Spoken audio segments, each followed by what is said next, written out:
Bonjour à tous, ravi de vous retrouver pour ce numéro de rentrée du samedi politique. Et pour cette rentrée, nous allons dresser le bilan de la politique d'Emmanuel Macron durant l'été. C'est pas une mince affaire.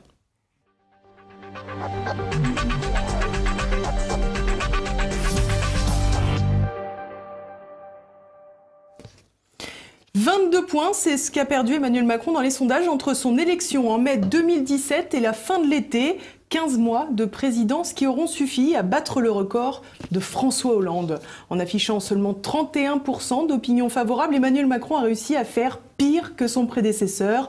Vaisselle, piscine, Gaulois et Benalla, Emmanuel Macron transforme son nouveau monde en ancien régime entre les déboires écologiques et les déceptions économiques. Mais jusqu'où va-t-il descendre? C'est ce que nous allons voir avec Bastien Lejeune, mon invité pour ce premier numéro. Bonjour Bastien Lejeune, merci d'être avec nous.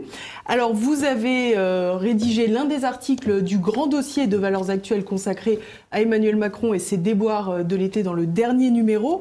Le dossier d'ailleurs s'intitule « Le ciel lui tombe sur la tête ». Je pense qu'il y a un rapport direct avec ces fameux Gaulois de l'été dont on parlera tout à l'heure.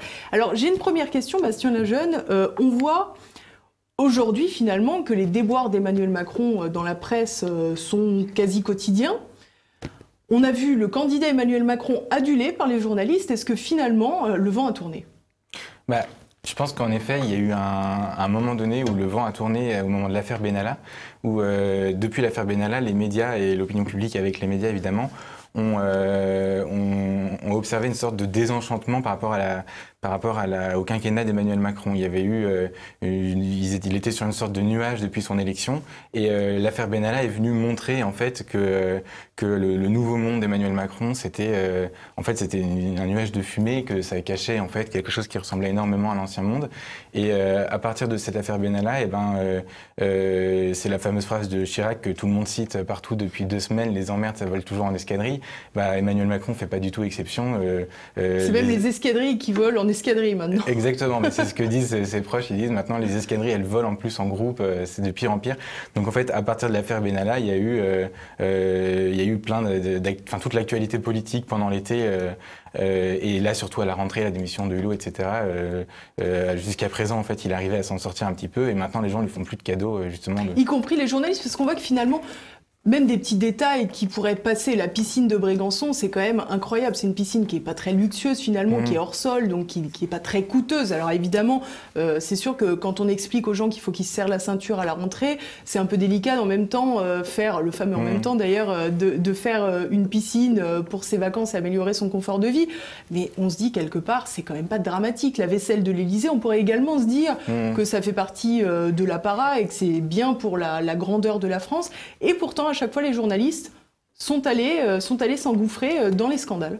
Je pense aussi qu'il a commis, entre guillemets, l'erreur de s'en prendre directement aux journalistes au moment de l'affaire Benalla. Jusqu'à présent, pendant toute la campagne présidentielle, évidemment, il était très ami avec eux. Il y avait eu plein de polémiques parce qu'on les voyait sympathiser en dehors des caméras.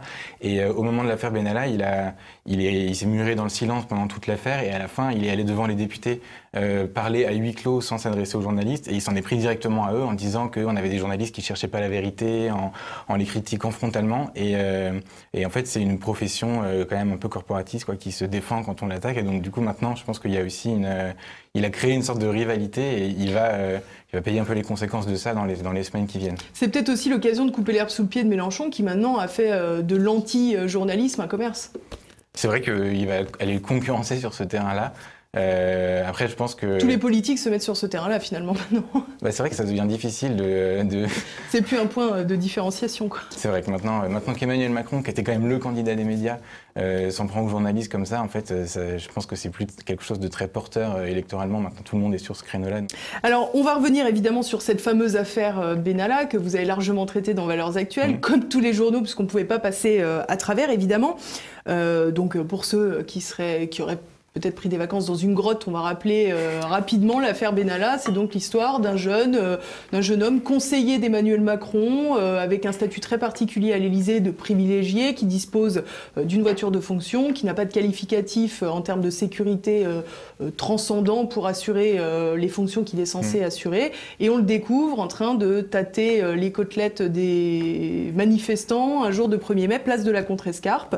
La vidéo est donc diffusée, cela fait scandale puisqu'on ne sait sait pas exactement pourquoi il dispose d'un casque comme les casques de policiers, ainsi que d'un brassard sur le bras qui signifie tout simplement qu'il fait partie des forces de l'ordre, alors que ce n'est pas le cas.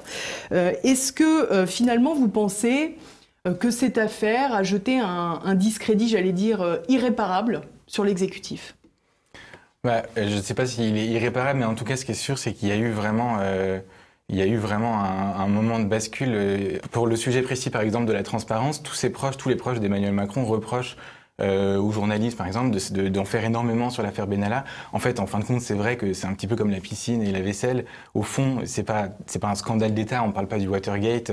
Il aurait probablement dû faire différemment, etc. Mais c'est pas. On a retrouvé des armes au QG d'En Marche, quand même. C'était pas une affaire si négligeable que ça, quoi. Non, mais c'est vrai qu'il avait un permis de port d'armes. Enfin, disons qu'on aurait pu dire plein de choses, mais je pense qu'il aurait été jugé un peu moins sévèrement s'il n'avait pas fait toute sa campagne présidentielle sur le sujet de la transparence, de l'exemplarité dans la politique. Il a quand même été élu président de la République sans jamais parler de son programme, parce que François Fillon s'était fait offrir 2 costumes et qu'il avait peut-être, on ne sait pas, employé sa femme gratuitement, et il a fait des leçons de morale pendant tout ce temps-là. Et en fait, on a vu au moment de l'affaire Benalla qu'il était exactement pareil, et que le fameux nouveau monde qu'il nous avait vendu pendant tout ce temps-là, il avait fait exactement la même chose. Donc de ce point de vue-là, il peut plus en fait se permettre de se contenter de dire que lui c'est le nouveau monde et que c'est différent sans apporter de preuves. Et alors ce qui est assez amusant, c'est d'ailleurs ce que vous restituez dans un des articles de Valeurs Actuelles, c'est que finalement, quand l'Élysée réagit, le palais de l'Élysée réagit essentiellement pour dire, d'un point de vue communication, on a complètement pataugé, on avait toujours un train de retard. Mais ils reviennent jamais sur les faits. En fait, ils se disent que quelque part, ils ont mal justifié ce qui s'est produit, mais il n'y a pas d'excuse, quoi. Ah non, ça c'est sûr, quand on leur parle, ils essayent un petit peu de dire que l'Élysée est mal organisé, qu'il faut le réorganiser, etc. Mais on ne sent pas non plus qu'il y a des remords vraiment très profonds. Et par ailleurs, en fait, ce qui est intéressant dans cette séquence de Benalla et dans la manière dont ils en parlent aujourd'hui, c'est qu'ils reprochent beaucoup aux journalistes et à l'opposition d'en faire beaucoup sur cette affaire, alors qu'au fond, ils disent qu'elle n'est pas importante, qu'elle ne concerne pas le politique. Et ils disent, si l'opposition s'attaque à Emmanuel Macron en parlant de Benalla, c'est parce qu'ils n'ont rien à dire sur le terrain politique. Et en fait, de ce point de vue-là, Emmanuel Macron récolte exactement ce qu'il a semé depuis qu'il s'est déclaré candidat à l'élection présidentielle, c'est-à-dire qu'il a toujours refusé de parler politique. À chaque fois, quand il essayait de justifier son programme, il se place toujours, et depuis qu'il est président, depuis quand on lui demande de se justifier sur ce qu'il fait, il refuse de parler de politique et il se situe toujours sur le terrain de l'efficacité et des mesures. Il dit « je fais ce que je dis ce que je fais, c'est efficace ».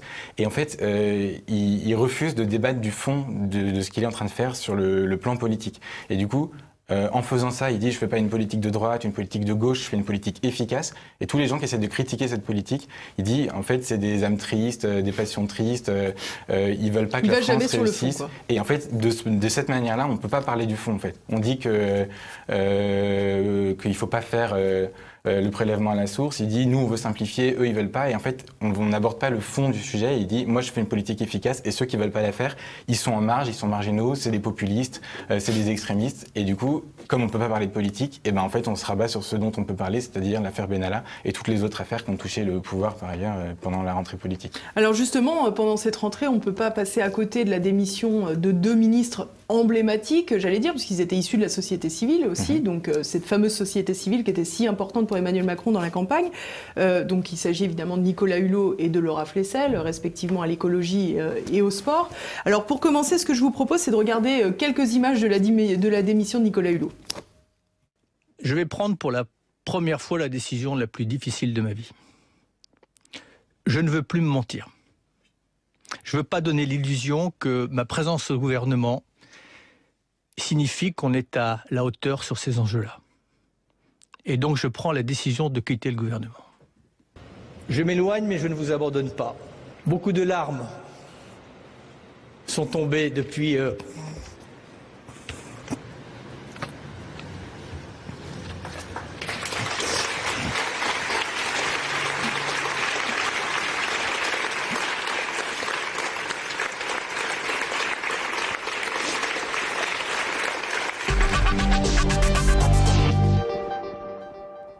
Bon, je suis pas certaine que pleurer en partant du ministère, ça fasse vraiment très nouveau monde.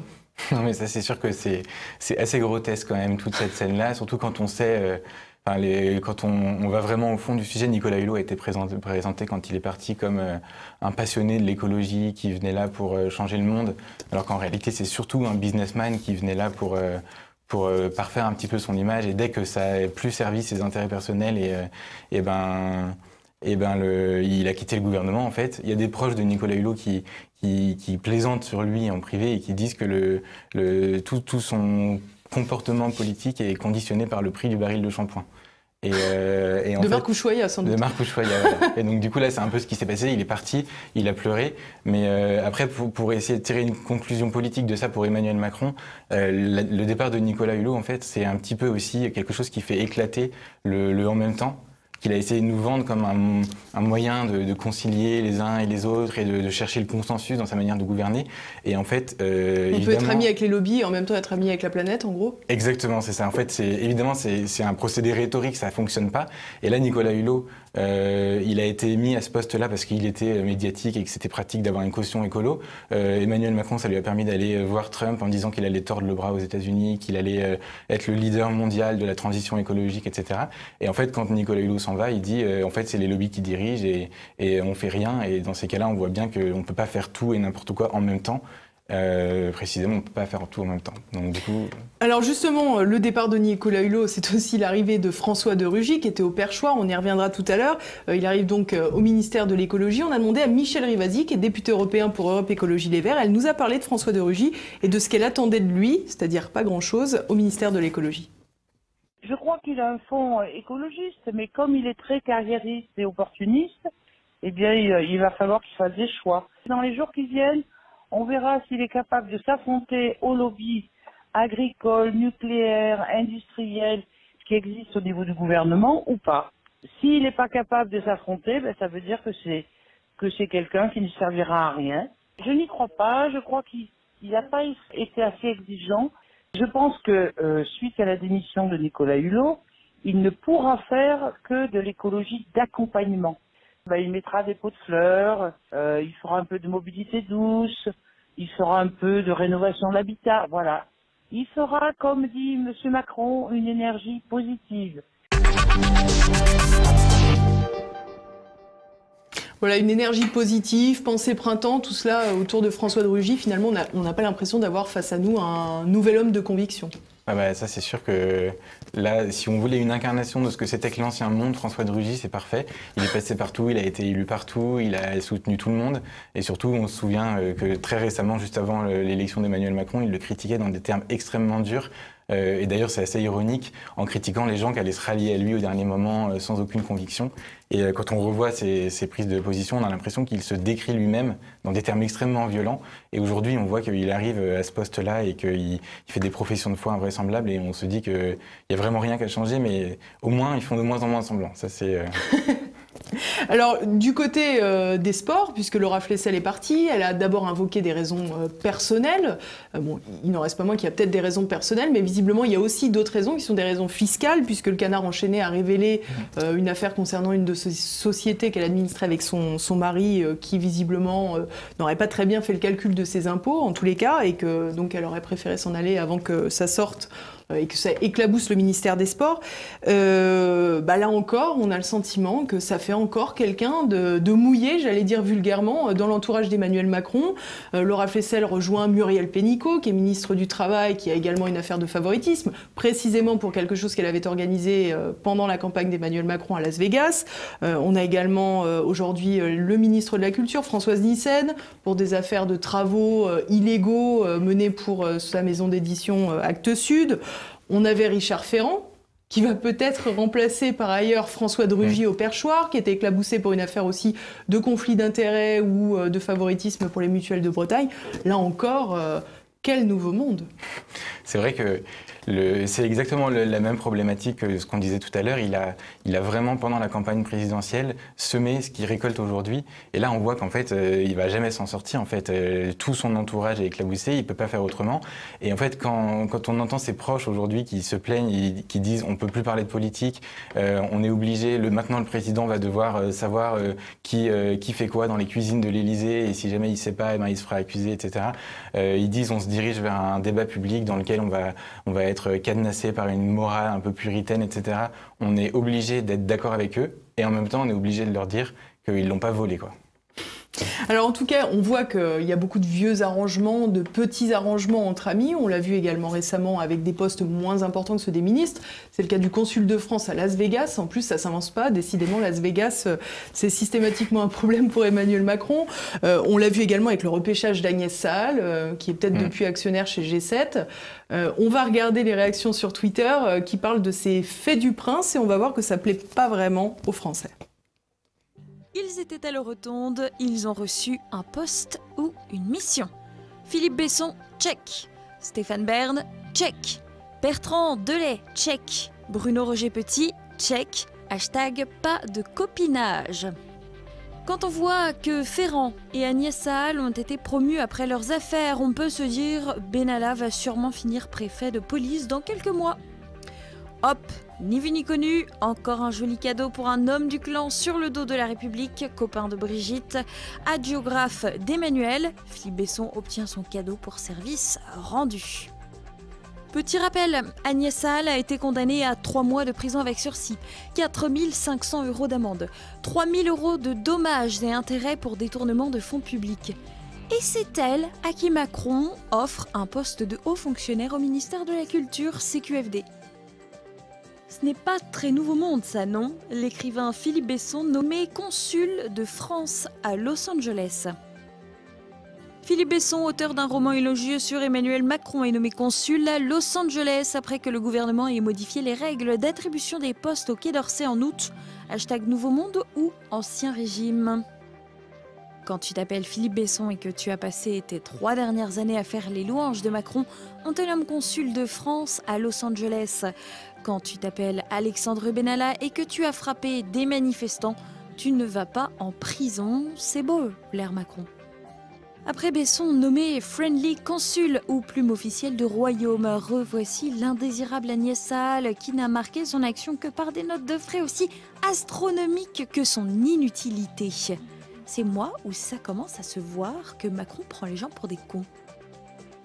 Le copinage absolu et les effets de cours. Par exemple, la nomination de Philippe Besson comme consul. Les Français le voient.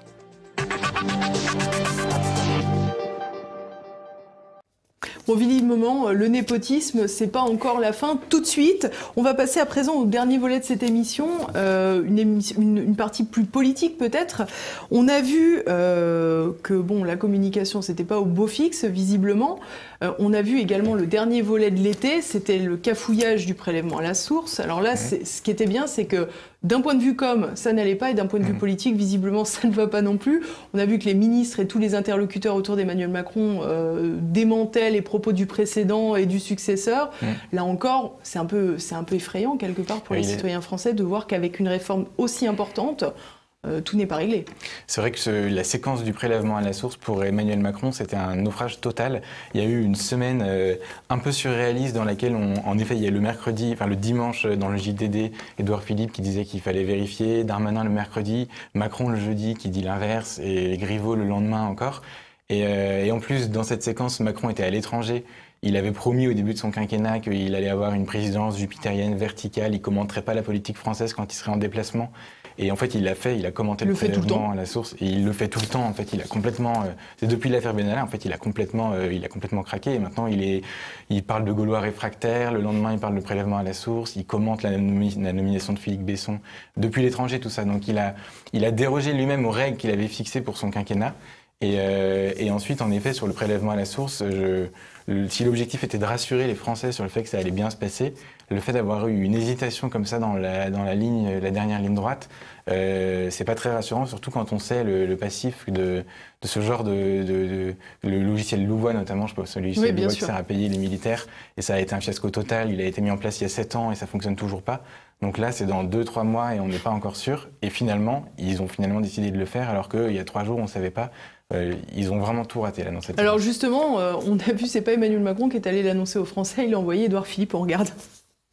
Je vous confirme en effet qu'au 1er janvier de l'année 2019, l'impôt sur le revenu sera prélevé à la source, comme nous avons travaillé d'arrache-pied depuis plusieurs mois pour faire en sorte que cela soit possible.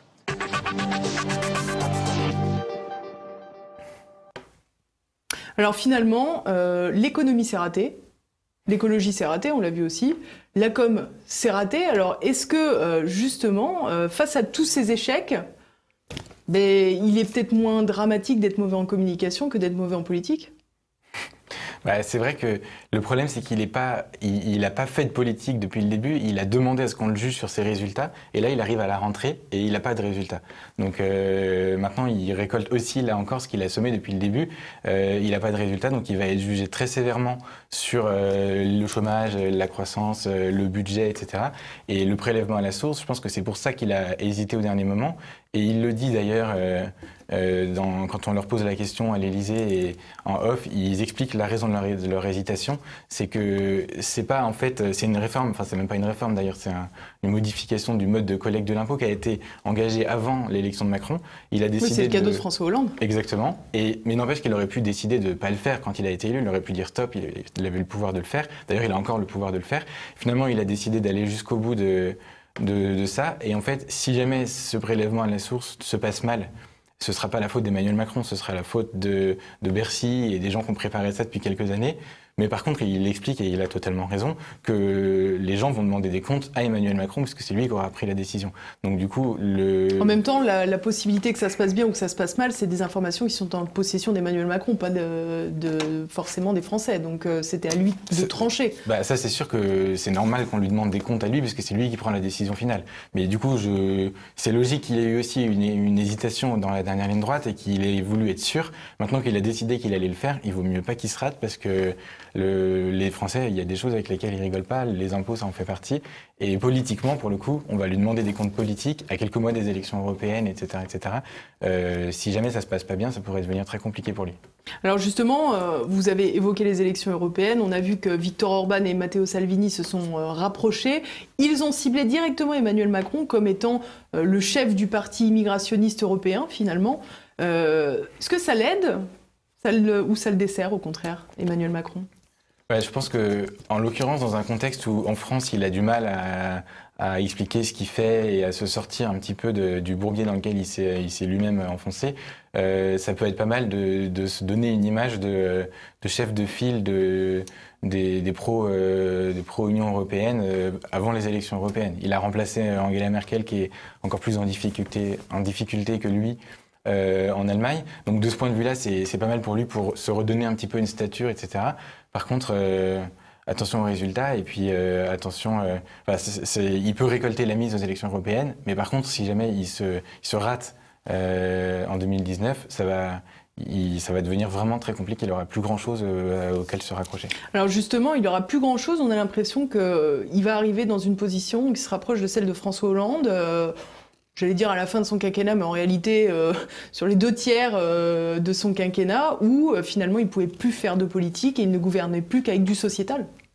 C'est ça, je pense qu'il ne va pas pouvoir y échapper exactement de la même manière que François Hollande.